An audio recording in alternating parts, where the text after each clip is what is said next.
और चलिए इसी बीच अगली बड़ी खबर आपको बताते हैं। बंधकों की मौत, गुस्से में बाइडेन क्यों? क्योंकि हमास की कब्जे में जो 6 बंधक थे उनकी मौत हो गई है। दरअसल उनकी हत्या की जानकारी मिल रही है। ये सभी अमेरिकी नागरिक बताए जा रहे हैं और इसके बाद अमेरिका ने चेतावनी देते हुए कहा कि गंभीर नतीजे भुगतने होंगे। बड़ी जानकारी आपको दे रहे, रफा में हमास ने 6 बंधकों की हत्या की जानकारी दी है। आईडीएफ के थ्रू ये जानकारी मिली है, जिसके बाद मरने वाले बंधकों में अमेरिकी नागरिक शामिल हैं। ये सभी 6 लोग जो हैं वो अमेरिकी नागरिक बताए जा रहे हैं। इसके बाद अमेरिकी राष्ट्रपति जो बाइडेन ने सख्त नतीजे भुगतने की चेतावनी दी है। ये बड़ी जानकारी आपको दे रहे हैं। बाइडेन की हमास को चेतावनी, सीधे तौर पर कहा कि गंभीर नतीजे भुगतने होंगे। रफा में हमास का खूनी खेल सामने आया है और इसमें देखिए इन 6 लोगों के नाम भी सामने आ रहे हैं। अलेक्जेंडर बताया जा रहा है, का नाम एडन है, ओरी है, ये तमाम वो नाम जिनकी जिंदगी खत्म हुई। और वहीं दूसरी तरफ रूस और यूक्रेन के बीच लगातार तनाव बना हुआ है। एक दूसरे पर दोनों ही हमला कर रहे हैं और वहीं रूस पर बड़ा अटैक ड्रोन के जरिए यूक्रेन पर किया गया है। ये बड़ी जानकारी आपको दे रहे हैं। रूस के पावर प्लांट पर यूक्रेन ने ड्रोन अटैक किया है। पावर प्लांट को निशाना बनाया गया है ड्रोन के जरिए यूक्रेन की तरफ से।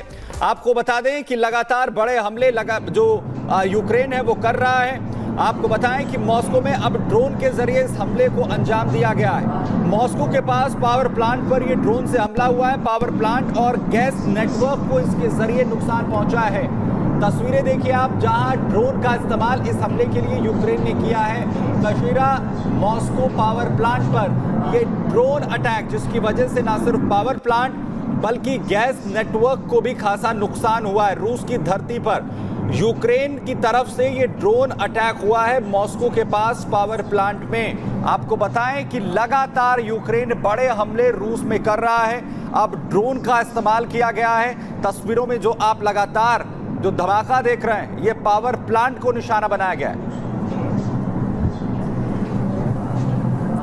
बिल्कुल, देखिए ये बड़ी जानकारी आपको दे रहे हैं। रूस पर फिर यूक्रेन का हमला, यूक्रेन की तरफ से ये हमला किया गया है रूस पर और वही तस्वीरें सामने आई हैं। मॉस्को में पावर प्लांट पर अटैक किया गया है और किस कदर ये अटैक किया गया है तस्वीरों में दिख रहा है। मॉस्को का पावर प्लांट था, यानी कि यहाँ से बिजली सप्लाई होती थी और यहीं पर हमला किया है। यूक्रेन ने इसी को निशाने पर लिया है, जिसके बाद आपको बता दें ये पूरा जो जंग है, ये वॉर और ज्यादा एस्केलेट होती हुई यहाँ से दिख रही है। दक्षिण चीन सागर के एक विवादित हिस्से में चीन और फिलीपींस के कोस्ट गार्ड के जहाज आपस में टकरा गए, जिसके बाद दोनों ने एक दूसरे पर गंभीर आरोप लगाए। फिलीपींस का दावा है कि चीनी के जहाज सीधे और जानबूझकर उसके जहाज को टक्कर मारने के लिए पहुंचे थे और वहीं चीन का आरोप है कि फिलीपींस का जहाज जानबूझकर उसके जहाज से आकर टकराया है। दोनों का एक दूसरे पर यह भी आरोप है कि जो सीमाएं हैं उन पर अतिक्रमण किया जा रहा है। पूरी खबर इस रिपोर्ट में देखिए।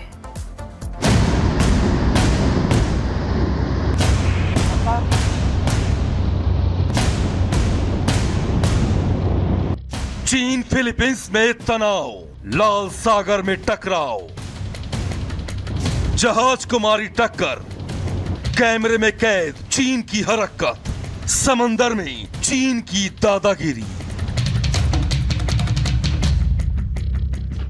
डराना, धमकाना और दादागिरी दिखाना चीन की पुरानी आदत रही है। चीन अपने से कमजोर देश पर हमेशा धौंस जमाने की कोशिश करता रहा है।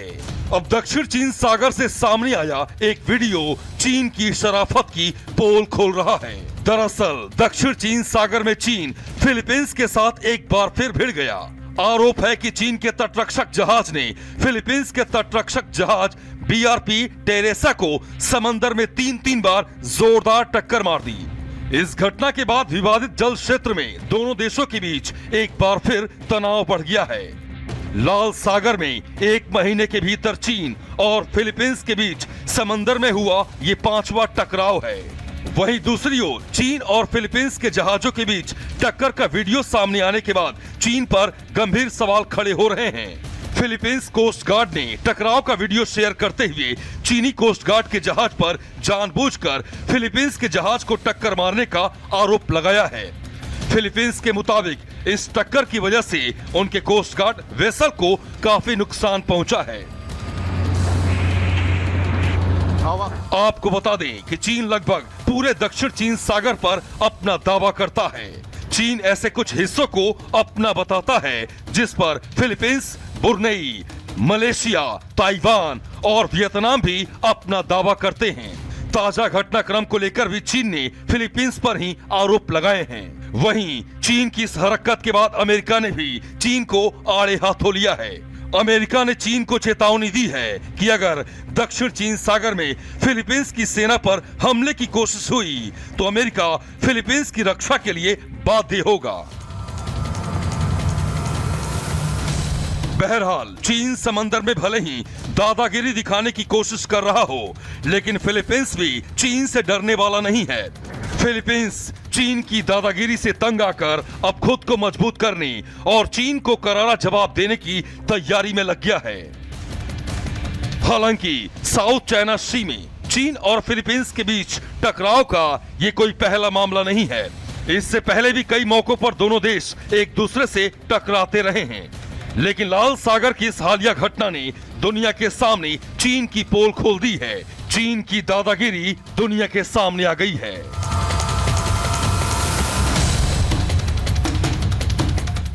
Bureau report, Republic Bharat. उधर बांग्लादेश में हिंदुओं पर अत्याचार नहीं थम रहे हैं। मंदिर में तोड़फोड़ और हिंदू प्रोफेसर से जबरन इस्तीफा लेने का दौर लगातार जारी है। वहीं पाक परस्त जमात इस्लामी से बैन हटा दिया गया है। तो क्या बांग्लादेश का पाकिस्तानीकरण हो रहा है? देखिए।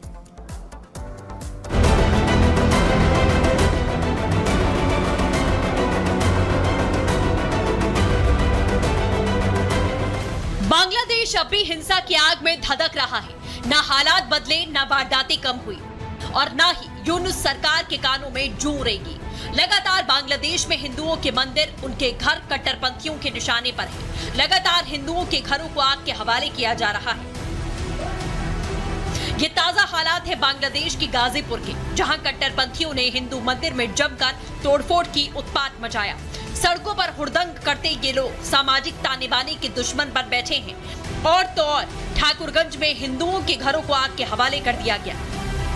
शेख हसीना की देश छोड़ते ही बांग्लादेश के तेवर बदल गए। उसकी चाल ढाल अलग से दिखने लगी। भारत का दोस्त रहा मुल्क अब भारत विरोधी रुख अख्तियार कर रहा है। सब कुछ ठीक करने का दावा करने वाली यूनुस सरकार खुद ही ऐसे कदम उठा रही है, या फिर उसकी नाक के नीचे ये काम हो रहा है जो बताते हैं कि वो पाकिस्तान की राह पर चलने लगी है। हिंदू महिला प्रोफेसर से जबरन इस्तीफा लिया गया। एबीटी के प्रमुख जशीमुद्दीन रहमानी को रिहा कर दिया गया। पाकिस्तान परस्त पार्टी जमात इस्लामी से बैन हटा दिया गया। पाकिस्तान से हथियार खरीदने की तैयारी की जा रही है। एक महिला प्रोफेसर से जो बांग्लादेश के सबसे मशहूर कॉलेज का कई सालों से हिस्सा रही, उसे मुस्लिम स्टूडेंट यूनियन ने जबरन इस्तीफा ले लिया। ये तमाम घटनाक्रम बता रहा है कि यूनुस का भारत विरोधी रुख क्या उजागर हो गया है। बांग्लादेश के अंदर काम कर रहे हिंदुओं के खिलाफ यूनुस उनको खुश करने में लगे हुए हैं। कई प्रोफेसर को हटा रहे हैं, कई जितने भी टेररिस्ट थे उनको जेलों से रिहा किया जा रहा है। खालिदा जिया तो रिहा हो चुकी हैं, और इसके अलावा जमात इस्लामी के ऊपर जो बैन हाल ही में शेख हसीना ने लगाया था उसको भी हटा दिया। बात बिल्कुल साफ है, ये सब लोग जिनको यूनुस आज मदद कर रहे हैं वो एंटी इंडिया थे और एंटी इंडिया हैं। ABT al Qaeda in the Indian सब कॉन्टिनेंट का एक सहायक संगठन है जो भारत में प्रतिबंधित है। इन संगठनों का मकसद सिर्फ और सिर्फ भारत में आतंकी गतिविधियों को अंजाम देना है। इनकी रिहाई यूनुस सरकार की नीयत पर सवाल खड़े कर रही है। सिर्फ इतना ही नहीं, बांग्लादेश ने भारत के धुर विरोधी पाकिस्तान से हथियारों की डील कर ली है। हिंदुओं पर हो रहे हमले पर चुप्पी और पाकिस्तान के लिए हमदर्दी। कहीं मोहम्मद यूनुस पाकिस्तान के साथ अपने रिश्तों को मजबूत करने की कोशिश तो नहीं कर रहे। बांग्लादेश में हुए विरोध प्रदर्शनों को पाकिस्तान और चीन की खुफिया एजेंसियों का समर्थन था। शेख हसीना को भारत का समर्थक माना जाता रहा है, तो वहीं बीएनपी और जमात पाकिस्तान के करीब माने जाते हैं। इसीलिए पाकिस्तान के साथ हुई हथियारों की डील कई संदेह पैदा कर रही है। Bureau report, Republic Bharat. Pakistan की आतंक परस्त चेहरे को यूं तो भारत ने कई बार एक्सपोज किया है। कई बार कई मंचों से पाकिस्तान को भारत ने आईना दिखाया है, और इस बार फिर से दुनिया के सामने पाकिस्तान को आंखें नीचे करके खड़ा होना पड़ रहा है। आखिर ऐसी क्या मजबूरी हुई, इस रिपोर्ट में देखिए।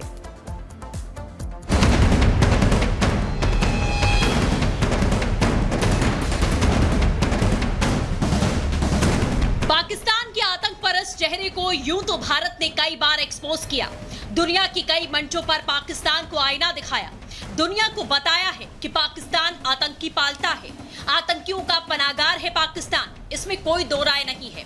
और आतंकवादियों की सरपरस्ती में सबसे बड़ा हाथ किसी का है तो वो है पाकिस्तान की खुफिया एजेंसी ISI का।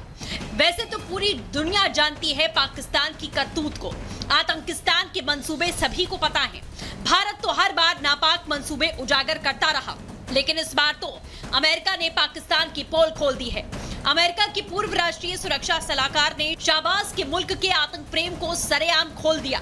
ट्रंप के कार्यकाल में अपनी सेवाएं दे चुके पूर्व पाकिस्तान में है, ये कोई नई बात नहीं है और ये बहुत एक इंटरेस्टिंग डेवलपमेंट है कि अमेरिका ने ऑफिशियली रिकॉग्नाइज किया है।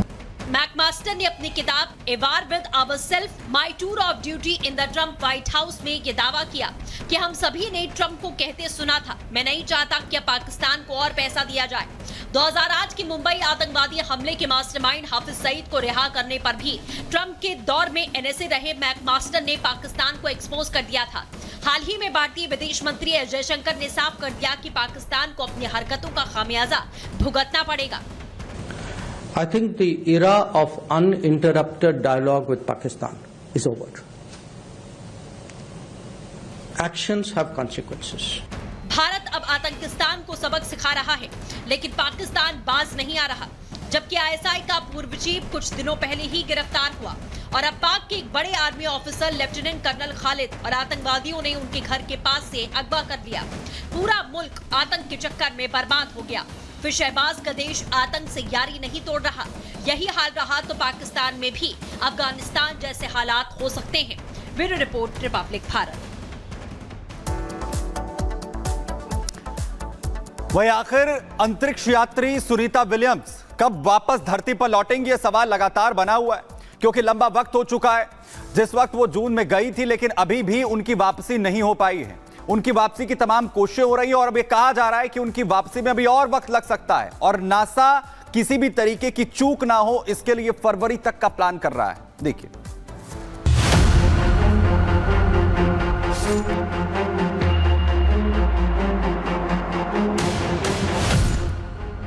नासा एस्ट्रोनॉट सुनीता विलियम्स और उनके साथी बुच विल्मोर को स्पेस स्टेशन पर गए आज 86 दिन पूरे हो गए हैं।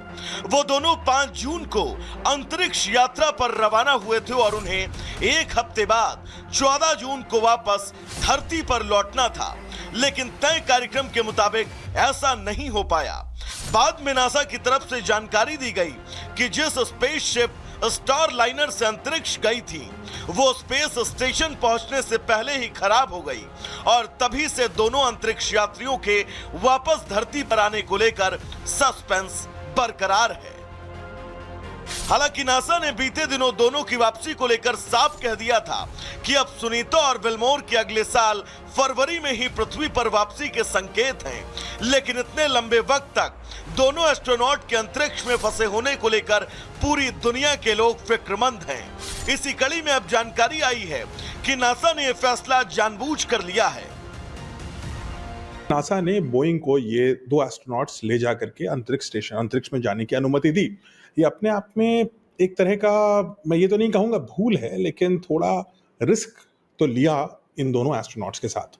और जो वर्स्ट केस सिनारियो हो सकता था, यानी कि वो एस्ट्रोनॉट इंटरनेशनल स्पेस स्टेशन में जाके फंस जाएं, वही हुआ। अब क्या हो रहा है? अब जब ये गलती पता लग गई बोइंग की और सुनीता विलियम्स अंतरिक्ष स्टेशन ISS में थी, उसके बाद भी बोइंग और नासा लगातार कोशिश ये कर रहा था कि इसी यान में उसको वापस ले आए, बनिस्बत इसके कि एक रेस्क्यू मिशन हम तुरंत उस पे हम लॉन्च करें। वो हमने नहीं किया। दरअसल साल 2003 में भारतीय मूल की अंतरिक्ष यात्री कल्पना चावला अंतरिक्ष से वापस धरती पर लौटती हुई हादसे का शिकार हो गई थी। कल्पना को वापस लाने वाला स्पेस शटल कोलंबिया पृथ्वी की कक्षा में आते ही आग का गोला बन गया था, जिसके चलते कल्पना समेत 6 और अंतरिक्ष यात्रियों की मौत हो गई थी। इतना ही नहीं, इससे पहले भी साल 1986 में भी एक ऐसा ही हादसा हुआ था जिसमें 14 अंतरिक्ष यात्रियों की जान चली गई थी। यही वजह है कि नासा अब एस्ट्रोनॉट सुनीता विलियम्स और बुच विल्मोर की वापसी में कोई खतरा मोल नहीं लेना चाहता। इसीलिए नासा के चीफ बिल नेल्सन ने दोनों हादसों का जिक्र करते हुए कहा, हम बोइंग स्टारलाइनर को खाली वापस ला रहे हैं। पहले नासा ने गलती की थी